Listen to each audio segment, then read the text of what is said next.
Welcome to a lesson on problem solving. The goal of this video is to solve a variety of problems mathematically. Now, when we start problem solving, the first step is going to be to read the question several times to understand exactly what you're looking for. Then we will assign variables to the unknowns. Then we want to set up an equation and solve. So let's go ahead and take a look at this first example. 6 fewer than 4 times a number is 78. Find the number. So we have to represent 6 fewer than 4 times a number. Well, let's start with how we would represent the number. Let's let x equal the number we're looking for. Next, we want 6 fewer than 4 times this number x. Well, let's start with 4 times a number. Well, that would be 4x. But we want 6 fewer than 4 times a number. So 6 fewer than 4x would be 4x minus 6. And is means equals 78. So here's our equation. Again, 6 fewer than 4 times some number x. So now we need to solve this equation. So the first step, because there's no fractions, decimals, or parentheses, is to add or subtract in order to start isolating the variable x. So we'll add 6 to both sides, which would give us 4x equals 84. This is attached by multiplication, so we'll divide both sides by 4, and we have x equals 21. And to check this, 4 times 21 would be 84 minus 6 equals 78, and that checks. Moving along, the units in Shantae's apartment complex are consecutively numbered on each floor. The sum of her number and her next door neighbor's number is 443. What are the two numbers?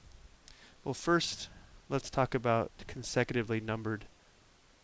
That essentially means that if one of the doors is 22, the next door would be 23. Or if one of the doors was 45, the next door would be 46. So we need to represent this relationship using variables. So if x equals the first number, then the pattern that we see here is we have to add 1 to get to the next consecutive number. So x plus 1 would equal the second number. Next, to form our equation, it says the sum of her number and the next number is 443.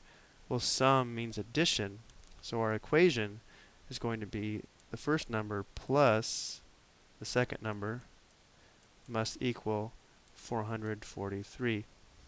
So there's our equation to solve. Let's do the first step by combining our like terms.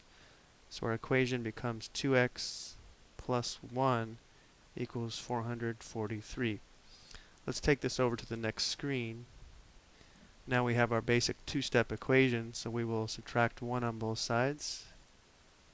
Divide by 2.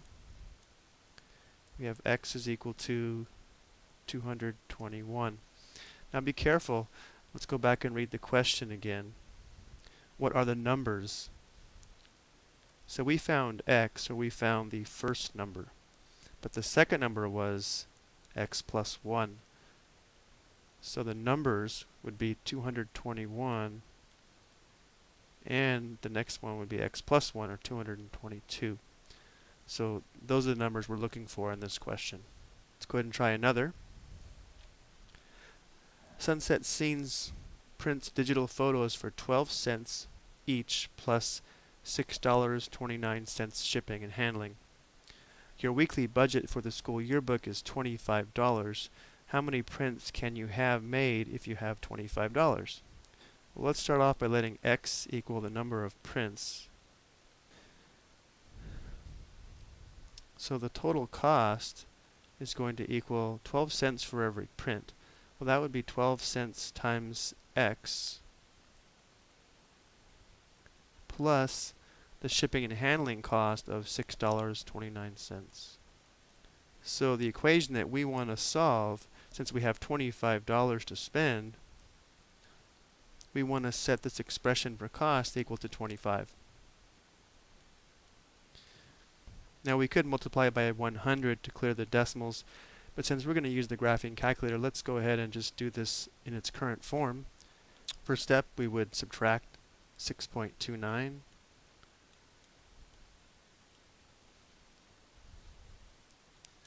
This would give us 0.12x is equal to 18.71. Again, you can check this on the graphing calculator if you wish. Let's take this over to the next screen. So we have 0.12x equals 18.71. To solve for x here, we have to divide, so we'll divide by 0.12 on both sides. This would simplify to x equals, let's go ahead and get our graphing calculator out. So we can take 18.71 and divide by 0.12. So we have x is approximately 155.92. But remember that x was a number of prints, and of course we cannot order a fraction of a print. So in this case we would round down, and so our final answer would be 155 prints. Let's go ahead and take a look at one more question. The perimeter of a standard basketball court is 268 feet. The length is 34 feet longer than the width. So that's key. We need to express this relationship. So this is 34 feet longer than this. So if we let this equal x, this would have to be x plus 34. And of course the opposite sides are equal. Now remember, when we talk about perimeter, it's the distance around the outside. And we're given that the perimeter is 268 feet. So the equation would be the sum of these four sides must equal 268. Well, if we sum these four sides, you can see there are four x's. We'd have 4x, and we also have two 34s. 34 plus 34 would be 68. Must equal 268 feet. So let's go ahead and solve this. Subtract 68 on both sides. This comes out to 200. We'll divide by 4. Again, the most challenging part is setting it up. We have x equals 50. Now again, we need to make sure we answer the question. The question is find the dimensions of the court. The width is equal to x. Well, x is 50. So the dimensions will be 50 feet by, and the length is x plus 34. 50 plus 34 would be 84. So the dimensions of the basketball court would be 50 feet by 84 feet. I hope you found this video helpful.